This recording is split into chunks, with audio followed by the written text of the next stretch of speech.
Привет, друзья! Сегодня поговорим о том, что каждый из нас ощущает, заходя в супермаркет или на заправку. Инфляция в Германии снова увеличивается, и прогнозы, откровенно говоря, выглядят напряженно. По данным Института немецкой экономики, к концу 2026 года рост цен может ускориться до 4,6%. Чтобы вы понимали весь этот масштаб, еще в апреле мы с вами зафиксировали инфляцию на уровне 2,9%.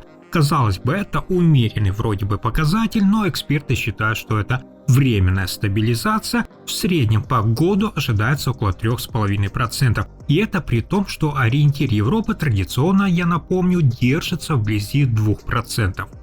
Основным драйвером остается напряженность на Ближнем Востоке. Цены на ископаемое топливо реагируют быстро. Сначала дорожают, как обычно, бензин и дизель, затем растут расходы на отопление, что постепенно отражается на бюджете домохозяйств. Но важны и косвенные последствия. Цепочка выглядит так. Для производства удобрений необходима нефть и газ. Рост их стоимости увеличивает расходы фермеров, а затем это, соответственно, отражается на ценах на продукты питания. В результате продукты, топливо и отопление формируют большую часть расходов домохозяйств и сильнее всего реагируют на инфляцию. Аналитики проводят сегодня параллели с энергетическим кризисом прошлых лет. Уже сейчас видно усиление инфляционного давления, рост с 2,7% в марте до 2,9% в апреле. Это может указывать на разворот тенденции. В такой ситуации у Европейского центрального банка ЕЦБ может возникнуть необходимость снова рассмотреть повышение процентных ставок, как это уже происходило ранее, чтобы, соответственно, сдержать рост цен. Но здесь возникает такой себе баланс. Экономика Германии сейчас демонстрирует слабый, очень слабый рост. Повышение ставок делает кредиты, соответственно, дороже, что может и замедлить инвестиции и деловую активность. В итоге политикам и регуляторам приходится искать тот компромисс между сдерживанием инфляции и поддержкой экономики. Именно поэтому Европейский центральный банк сейчас действует крайне осторожно. По многому ориентируясь именно на тактику американского Федрезерва, регуляторы стараются избегать тех резких шагов, которые могут дополнительно замедлить и без того слабое восстановление экономики. То есть, по сути, сегодня приоритетом становится сохранение экономической стабильности, даже если это означает более мягкую реакцию на рост цен. Однако последствия такой именно политики ощущают обычные граждане. Эксперт из немецкого экономического института отмечает, что текущие меры носят ограничительный характер и не всегда даже компенсируют рост расходов домохозяйств. Особенно заметно это для семей с невысоким доходом, где бюджет уже распределен максимально точно. Но давайте посмотрим, какие решения уже предложены на сегодня. Во-первых, это временное снижение цен на топливо, примерно на 17 центов за литр, которое часть экспертов рассматривает как краткосрочную меру. Во-вторых, предусмотрена возможность выплаты компенсационной премии до 1000 евро. То есть работодатели могут перечислить ее сотрудникам без налоговой нагрузки. Однако это остается добровольной инициативой, поэтому воспользоваться ею смогут не все. Эксперты также предлагают более системные шаги, в частности обсуждается увеличение компенсации расходов на дорогу до работы, чтобы частично снизить нагрузку на тех, кто ежедневно пользуется автомобилем. Аналитики подчеркивают, что ситуация на энергетическом рынке может меняться в зависимости от развития международной обстановки. Например, усиление напряжения на Ближнем Востоке может повлиять на стоимость ресурсов и, соответственно, ускорить рост цен. В то же время дополнительные меры поддержки со стороны правительства Мерца способны частично сгладить этот эффект. Но давайте все-таки не останавливаться и двигаться дальше, ведь за макроэкономическими прогнозами стоят личные финансы каждого, и здесь мифов порой больше, чем реальности. Миллион жителей Германии строят свои планы на старость, опираясь исключительно на государственные выплаты. Но вот в чем здесь парадокс. Многие ориентируются на устойчивое заблуждение, которые в итоге могут привести к финансовым трудностям на пенсии. Сегодня я начну разбирать 6 самых распространенных мифов о немецкой пенсионной системе, и первый из них касается самого фундамента ваших ожиданий. Многие ошибочно полагают, что уровень пенсии напрямую привязан к их последней зарплате перед выходом на пенсию. Люди думают, если я получал 3000 евро, то и пенсия будет где-то рядом. Это распространенное заблуждение. На самом деле размер будущей выплаты рассчитывается не от последней вашей зарплаты, а исходя из среднего заработка всех застрахованных лиц в стране. Более того, когда политики называют определенные суммы, речь идет о брутто-пенсии, то есть о доходе до вычета налогов и социальных взносов. Для наглядности в Германии используется понятие «стандартный пенсионер». Это условная такая модель человека, который в 45 лет платил взносы со средней зарплаты. С июля, напомню, 2026 года такой стандартный пенсионер будет получать около 1913 евро до вычета. При этом средняя пенсия по стране составляет, напомню, 1692 евро брутто. Если же доход в течение жизни был ниже среднего, итоговая выплата также будет ниже. Поэтому важно здесь учитывать. Пенсия в Германии – это частичная компенсация утраченного дохода. Разницу между рабочим вашим доходом и будущими выплатами желательно учитывать заранее при финансовом планировании. Второй миф, который часто сталкивается с реальностью, звучит так. Пенсия – это чистые деньги, которые я полностью получаю на руки. Друзья, в Германии это работает совершенно иначе. Государственные выплаты облагаются налогами и социальными взносами, хотя и по отличающимся от зарплаты правилам. Основной элемент – это подоходный налог. Напомню, с 2005 года действует система, при которой доля пенсии, подлежащая налогообложению, постепенно увеличивается. Если вы выходите на пенсию в 2026 году, налогообложение подлежит около 84% вашей выплаты. При этом в 2026 году необлагаемый минимум, напомню, составляет 12 348 евро в год. Это означает, что если ваша годовая брутто-пенсия ниже этого уровня, налог вам не насчитывается. Если выше, соответственно, применяется прогрессивная шкала налогообложения. Однако налоги – это не единственная часть обязательных удержаний. Из пенсии также вычитаются взносы на социальное страхование. В первую очередь это медицинское страхование. Базовая на сегодня ставка составляет 7,3%, который добавляется дополнительный взнос, в среднем около 2,9%. Эти расходы делятся. Часть покрывает пенсионный фонд, часть удерживается из вашей пенсии. Также учитывается страхование по уходу. Сегодня, напомню, ставка составляет около 3,6% для граждан с детьми.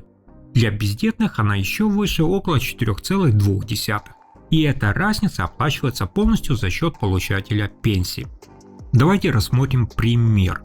При брутто-пенсии в 1800 евро после обязательных вычетов и возможного налогообложения итоговая сумма может составлять примерно на 1500-1600 евро. Это нормальная разница между брутто и нетто выплатой, поэтому при планировании важно учитывать итоговую сумму после всех удержаний. Третий миф, который буквально заставляет людей пересматривать свои ожидания уже после выхода на заслуженный отдых, звучит так. Моя государственная пенсия обеспечивает мне привычный и достойный уровень жизни.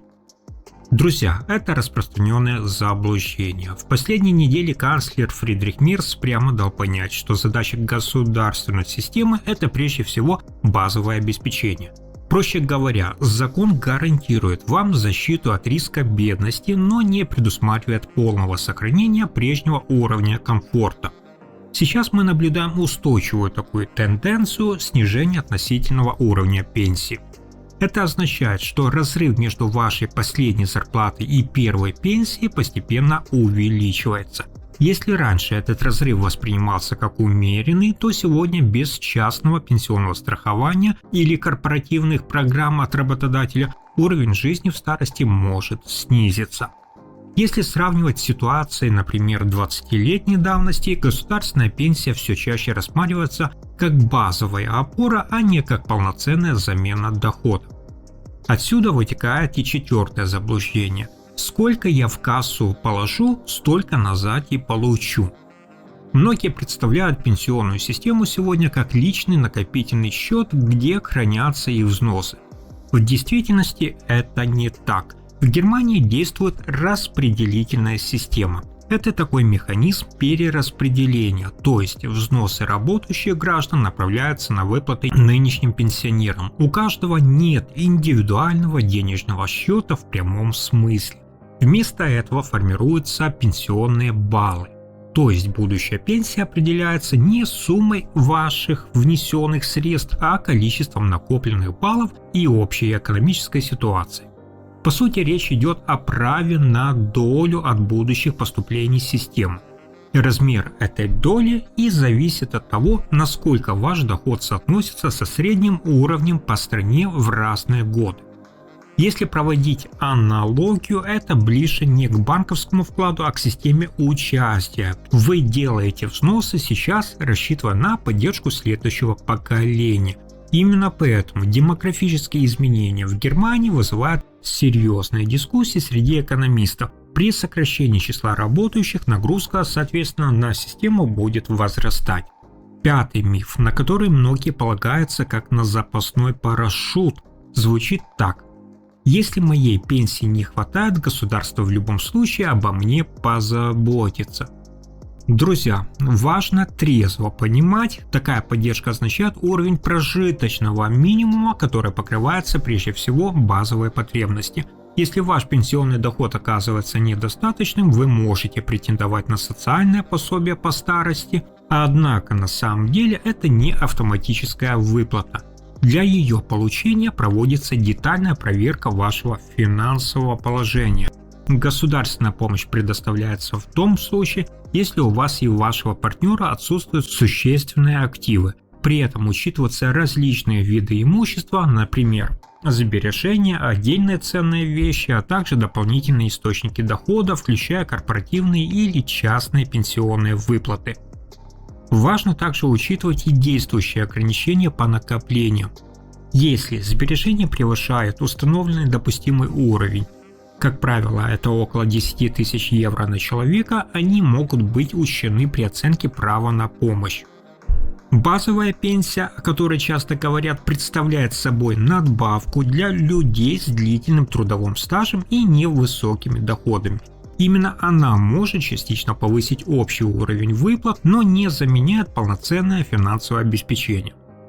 Сравнивая этот уровень поддержки с доходами людей со средним достатком, важно также понимать, Grundsicherung ориентирована на покрытие основных жизненных расходов. В таком бюджете возможности для дополнительных ваших трат, например, на поездки или накопления, остаются ограниченными.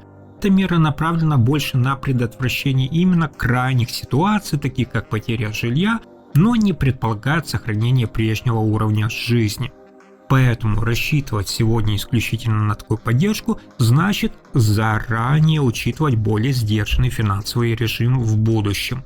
И, наконец, шестое, пожалуй, самое распространенное заблуждение. Пенсия – это тема только для тех, кому за 50. Друзья, такой подход может дорого обойтись вам в будущем, потому что откладывание финансового планирования на поздний срок существенно снижает ваши возможности для накоплений. В инвестициях есть такое понятие, как эффект сложных процентов.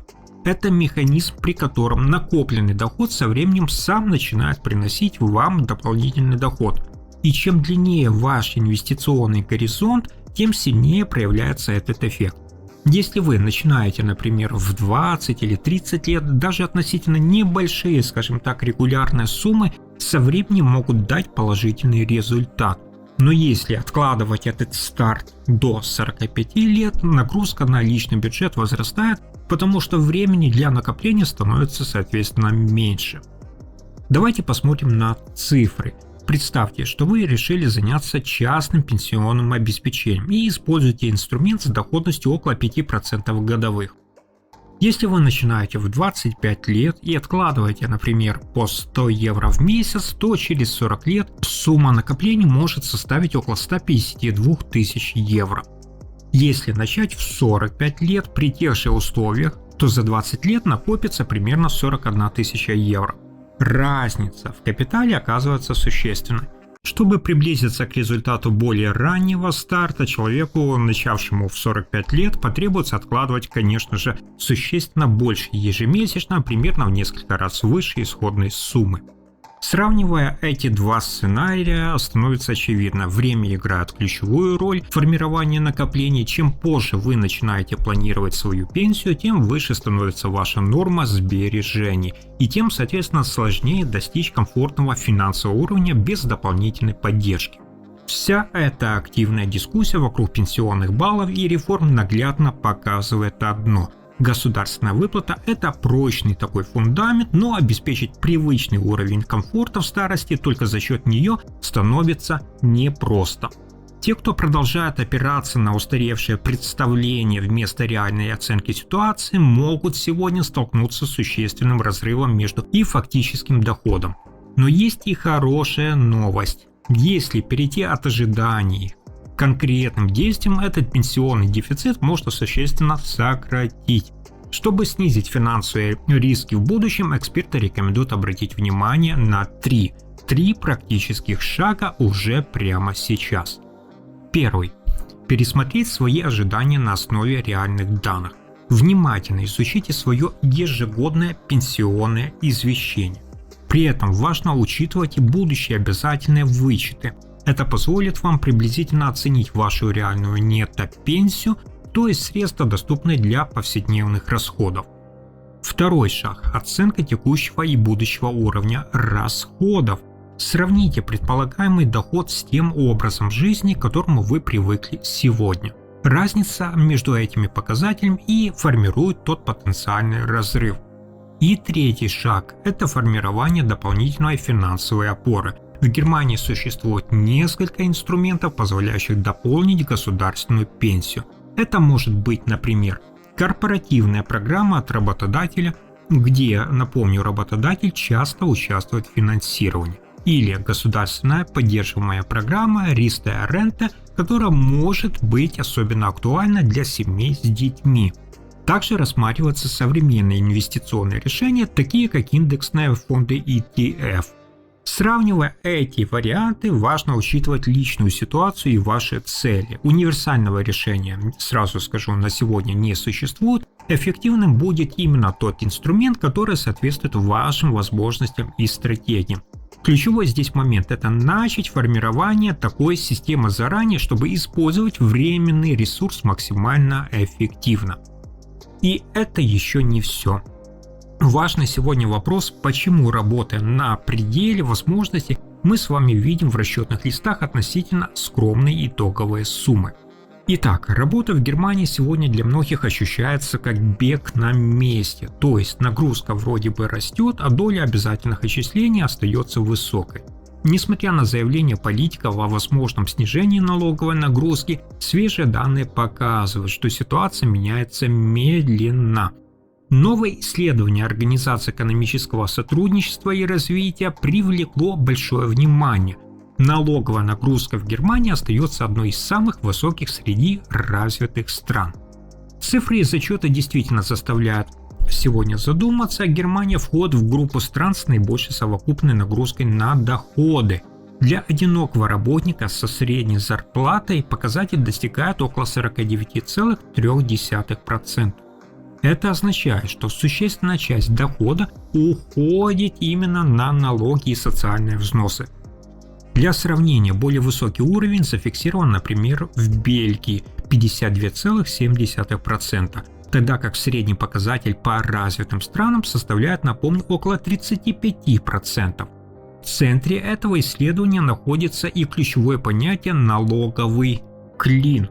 То есть это разница между полной стоимостью труда для работодателя и той суммой, которую сотрудник получает на руки. Чем больше этот разрыв, тем ниже чистый доход. Если сравнивать с ситуацией прошлых лет, можно увидеть устойчивую тенденцию. При росте номинальных зарплат часть эффекта просто-напросто нивелируется системой налогообложения. Речь идет о так называемом холодном прогрессе. То есть это ситуация, при которой увеличение дохода приводит к переходу в более высокую налоговую категорию, из-за чего ваш реальный прирост средств на руках оказывается ниже ожидаемого. В результате у многих возникает ощущение, что рост доходов не приводит к сопоставимому улучшению финансового положения, поскольку часть увеличения компенсируется именно налоговыми и обязательными платежами. Миф о том, что агрессивная налоговая политика касается только, например, богатых, окончательно развеян. Исследования наглядно показывают, сегодня под раздачу попадают абсолютно все категории населения. Если раньше высокооплачиваемые специалисты привыкли отдавать часть своего дохода, то сегодня неприятный сюрприз ждет и тех, кто находится в нижней части финансовой лестницы. Давайте посмотрим на это распределение налоговой нагрузки. Самый тяжелый удар сегодня по-прежнему приходится на одиночек со средней зарплатой, которые отдают государству рекордные, как я сказал, 49,3%. Но посмотрите, что происходит и с низкими доходами. За короткий период нагрузка на них подскочила с 29,2% до 31,3%. Это те самые люди, которые больше всего страдают от инфляции, и именно у них государство решило забрать дополнительные 2 процентных пункта. Не легче и семейным парам. Семьи с 2 детьми, где работают оба родителя, сталкиваются с налоговым клином в 42,6%. Даже если в семье трудится только один кормилец, нагрузка составляет довольно-таки серьезная – 33,3%. Сравнивая эти цифры со средними показателями по всей Европе, мы с вами можем увидеть, что немецкий налог на семью почти в 1,5 раза выше, чем у соседей. По сути, сегодня высокие налоги в Германии – это реальность каждой семьи и каждого работающего человека. Государство выстроило систему так, что любой карьерный рост или попытка подработать сверхурочно тут же ограничивается налоговой службой. Это создает ситуацию, когда людям становится просто невыгодно работать больше, ведь часть прироста дохода забирает система социального страхования и государственная казна. В итоге мы с вами получаем работающее население, которое вроде бы зарабатывает больше, но по факту едва сводит концы с концами. Также многие задаются вопросом, почему при общей достаточно жесткой системе одни семьи отдают государству большую часть дохода, а другие почему-то находят легальные способы сэкономить. Секрет кроется в уникальной для Германии модели – налоговом расщеплении доходов супругов. Работает это так. Доходы мужа и жены суммируются и просто-напросто делятся пополам, что позволяет существенно снизить налоговую ставку. Если один в паре зарабатывает, например, много, а другой мало или вовсе не работает. Однако над этой тихой гаванью постепенно сгущаются тучи. В правительственных дискуссиях в Берлине все чаще звучат призывы пересмотреть эту льготу, считая ее пережитком прошлого. Если это все-таки произойдет, налоговая нагрузка на классические семьи с одним кормильцем существенно вырастет, что и приблизит их к уровню одиночек. Но почему налоги растут именно сейчас, несмотря на политические обещания стабилизации? Цифры достаточно однозначны. За последний год нагрузка на одиночек выросла на 1,34%, а на семьи сразу на 1,61%. По темпам этого роста Германию обогнала только Британия и Эстония.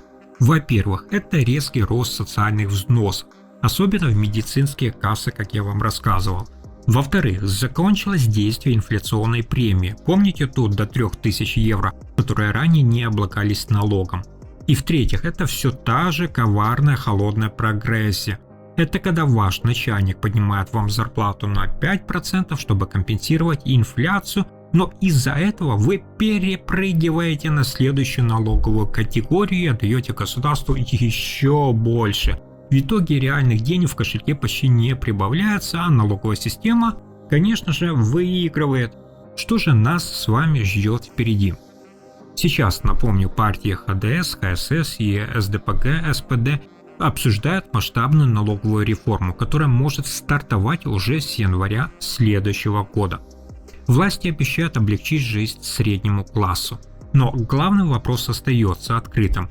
За счет чего будет реализовано это перераспределение? Пока бюджет испытывает давление, любые послабления в одном месте, конечно же, неизбежно приводят к усилению нагрузки в другом.